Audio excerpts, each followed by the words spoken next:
Welcome to another installment of Deconstructing Babylon, where we discern the signs and symbols of the mystery religion of Hollywood Babylon. I'm the Discerning Clerk, and I use a biblical framework to deconstruct my favorite movies from the 90s. This might be as good a time as any to say up front, again, that everything I say about the movies I deconstruct is my opinion. I take the Word of God very seriously, but my content is not that serious. I never claim that my opinion is correct, and I'm okay if you disagree with me. We are all entitled to our own opinions and to share them publicly if we want. I don't make this content to upset you or make you mad. This isn't rage bait. Ultimately, my goal with this channel is to point out the lies in Hollywood and point you back to the truth found in God's Word. And yes, I realize that will alienate a lot of viewers. Hopefully, what I do helps some to wake up to the deceptive agenda that only desires to take your money, your time, and your worship. Today's selection is 1999's Cruel Intentions, a dark, sexy, modern remake of Dangerous Liaisons. The Video Movie Guide gives us our first turkey rating, which is basically 0 stars. This unintentionally hilarious, youth-oriented update of Chederlos de Laclos Les Liaisons Dangereuses is a travesty from start to finish. A lackluster comedy drama without 1 nanosecond of credibility, which must have resulted from a wager among cast members to see who could deliver the most laughably inept performance. They all win, and the viewers all lose. Rated R. Without any context to the storyline, this review is simply harsh. The cast were all very young at the time and rising stars in Hollywood. While I find the premise disturbing, I thought the performances were good and the film itself interesting, provocative, and beautifully shot. But what do I know? I'm just an elder millennial, former video store clerk, and the exact target audience when it first came out. All right, let's see what we see in Cruel Intentions. As the opening credits roll, we get a fast-moving, sweeping shot over a massive cemetery with thousands of headstones. We finally slow down to the skyline of the Big Apple and freeway traffic. Among the traffic is Sebastian Valmont, bad boy extraordinaire, driving his cool vintage convertible. We immediately learn that Sebastian isn't just a player, but also a sex addict, who genuinely hurts the girls he sleeps with once he's done with them. He arrives at his posh luxury home in New York City, where he lives with his never-seen parents and a stepsister, Catherine Merteuil. Catherine sits with young Cecile Caldwell and her mother, who hopes Catherine will mentor her naive, immature daughter. Catherine is one of the most popular girls at school. Listen to whatever she has to say and you'll go far. Catherine does a good job at hiding her shadow self, while Sebastian lives it out in the open. Catherine wears a crucifix rosary necklace that holds a bump of cocaine when she needs it, and these two are meant to be high schoolers.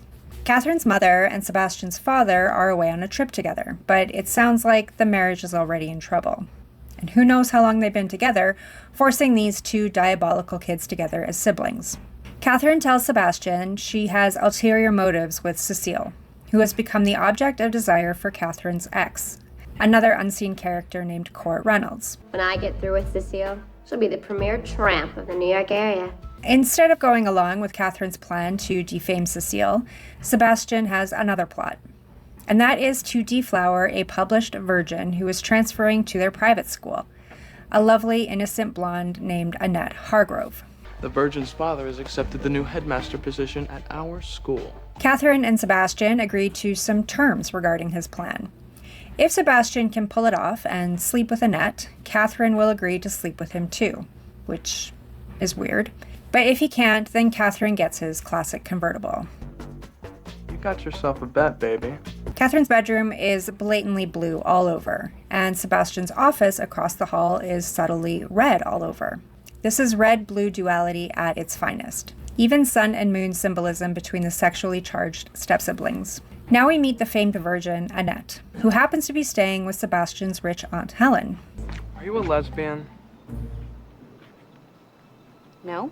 Meanwhile, Catherine is still seeking some revenge against the young Cecile and plans to keep her close to manipulate her. She observes Cecile with her music tutor, Ronald, which looks like a scandal to the scheming Catherine. Catherine, this is Ronald Clifford. He'll be giving me music lessons over the summer. Nice to meet you. Likewise, I'm sure. Catherine finds out that Cecile has been invited to her ex's family's Labor Day weekend, and she encourages Cecile to make a move with Ronald instead. He sends me letters now. Love letters. Sebastian is still working on seducing Annette, giving her a thoughtful gift and convincing her to spend more time together. She reluctantly agrees, and we get some mirror symbolism with her. Then the two get in the pool together. It would be interesting if we get some baptism symbolism here in the water, but for that to happen, we need to see someone go fully under the water and come back up, representing new life or rebirth, but both characters keep their head above the water. Still, Annette has an accurately low opinion of Sebastian, as a mysterious someone has warned her via letter about his reputation as a philanderer. He soon learns who the mysterious letter writer is, Cecile's mother, Mrs. Caldwell. I now plan to devote all my energies to destroying the douchebag. So the step-siblings end up working together against the Caldwells. Catherine tells Mrs. Caldwell about Cecile and Ronald and the love letters. I'm paying you to give cello lessons, not to pervert my child. Sebastian maybe begins to question their plotting and planning, but Catherine is full speed ahead. She laments the male versus female slut double standard, and she's fighting back. So they get Cecile to sneak out of her room, and Sebastian seduces the girl, which is more manipulation. Annette and Sebastian spend more quality time together, and they both seem to be warming to each other, showing their true colors. What are you doing? Stop it, it's distracting. I find it fascinating that Annette makes these devilish faces to try to make Sebastian smile. What do you think? Cecile tells Catherine what happened with Sebastian, and everything is going according to her plan. My advice is to sleep with as many people as possible. While Sebastian has gone all the way with Cecile, he's so far failed to seal the deal with Annette, though he thinks he's falling in love with her. I thought we were just gonna be friends. I can't handle it. I can't keep my feelings all bottled up like you. Sebastian accuses Annette of playing games with his feelings and threatens to leave. You're a hypocrite, and I don't associate with hypocrites. His threat works to finally sleep with Annette, even though they've only known each other for a few weeks at most. So much for her vow of virginity. But it is Sebastian who can't go through with it. And we get some mirror symbolism with him. I just didn't feel right about it. When Annette runs away from Sebastian after feeling rejected by him, he tracks her down quickly to repair the hurt and confess his feelings. After Annette has been wearing white and pastel colors to this point, she is now in deep red and blue, and Sebastian in a blue shirt. More duality now between the lovers. The two of them finally sleep together, and more surprising, they fall in love with each other. Meanwhile, Catherine is still on her quest to ruin Cecile, and she beds Ronald, the music teacher, as another act of revenge. Though it feels like some revenge on Sebastian, too. You don't get to have all the fun. More mirror symbolism with Sebastian when he rejects Catherine, who tries to hold up her end of their deal. Catherine rightly realizes that Sebastian loves Annette and not her anymore. She's also replaced the pastels formerly worn by Annette. So disappointing to see Annette's manifesto was a total sham. Catherine threatens to expose Sebastian to Annette's father, the school's new headmaster. She also has a hard time believing that Sebastian has truly changed so drastically and so quickly. He wants to come clean to Annette, but he can't. I thought I was in love with you, but it was just a lie. And even more mirror symbolism, now with both of them. Sebastian seems to acquiesce to Catherine's opinion of him, reverting back to the old Sebastian. This is confirmed by even more mirror symbolism. You gave up on the first person you ever loved because I threatened your reputation. Sebastian fully confesses to Annette when he gives her his journal of his sexcapades. He waits all night, and Annette finally comes out, ready to forgive Sebastian and take him back.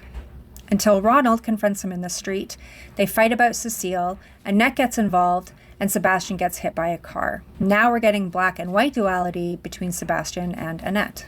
Unfortunately, the accident kills Sebastian, and they hold a funeral for him on the first day of school, with some fascinating religious imagery here. In the bathroom, Catherine prepares to give her eulogy, and she meets Annette for the first time, with yet more mirror symbolism. I know it sounds really trite, but sometimes when I feel I can't go on, I turn to Jesus and he helps me through it. As Catherine gives her prepared speech to the uniformed student body, people start piling out, whispering about something scandalous. What is going on? Don't you people have any respect? Catherine steps outside to see everyone is reading a spiral-bound copy of Sebastian's burn book. journal. She is ashamed and humiliated. And poor sweet Annette, in her invisible grief, drives off in Sebastian's convertible, as she remembers the passion and relationship they once had. The final image is the New York City skyline as Annette drives away. Something I think we should remember about remakes, particularly with older novels, is that we ought to consider this movie a standalone story. The same is true for Dangerous Liaisons, the original movie upon which this is based, because adapting anything requires editing and changing things for how the writer and director want to tell their story. So we don't always have to compare and contrast to the original novel that was written in French over 250 years ago. Though, based on my research, this film kept many of the original elements intact. Setting this with high school students makes the relationships a bit more appropriate for the age differences, yet their behavior is anything but appropriate for high school students, such as Catherine's cocaine addiction, Sebastian's sex addiction, their sibling relationship, and the fact that Cecile is meant to be a freshman in high school, making her character only 13 or 14 years old. Okay, enough pearl clutching. The movie is rated R after all. The duality was pretty glaring here between the characters and also with the clothing. At first, Catherine and Sebastian are the duality, particularly the blue of Catherine's room and the red of Sebastian's room. Then there is duality between Sebastian and Annette, more in their personality and clothing. And I attribute this to sun and moon symbolism. Catherine is the moon and Sebastian in the sun. But in the case of Sebastian and Annette, it's reverse, where Sebastian is the moon and Annette is the sun. But when Sebastian dies, Annette becomes the moon. So it's like a secret society. That's one way of looking at it. All this aside, which I could be making some assumptions about, what was very clear throughout was the mirror symbolism, which I tried to point out every time. A mirror in a movie is deliberate because it requires skill to film without showing the crew and cameras. And in my opinion, it is meant to show duality within a character, or the inner man. I first saw the mirror with Sebastian, who is a very dual character. He plays both the protagonist and antagonist. His character arc seems to be the greatest. Even his death at the end was foreshadowed in the beginning with the massive cemetery. And we saw Catherine in the mirror near the end, as she was about to reveal a side of herself we hadn't yet seen. Her character was meant to be more dual, that she presented herself one way, but she felt the opposite on the inside. But it was Annette, sweet, virginal Annette, that was most often seen with the mirror. And that makes me think that her character wasn't who she really was. The final scene of her driving Sebastian's car with his journal and a devious smirk on her face. So was that her plan all along? Maybe not Sebastian losing his life, but she certainly took over his life when he was gone. It's just suspicious as all get out, and I don't trust this Annette. She's giving me Erica Kirk vibes. Because at least Catherine was upfront about her plans. And she even showed some shame and remorse at the end. But what did Annette lose? Maybe just her virginity, but even that is debatable. Okay, that's enough for today. Thank you for enduring to the end. Give the video a thumbs up if you agree and a thumbs down if you disagree. Comment below what you think I missed with this one and to suggest any 90s movie you'd like me to deconstruct in the future. Subscribe to the channel if you'd like to see more content like this, but don't follow me. Follow the one who saves you. And until next time, keep looking up.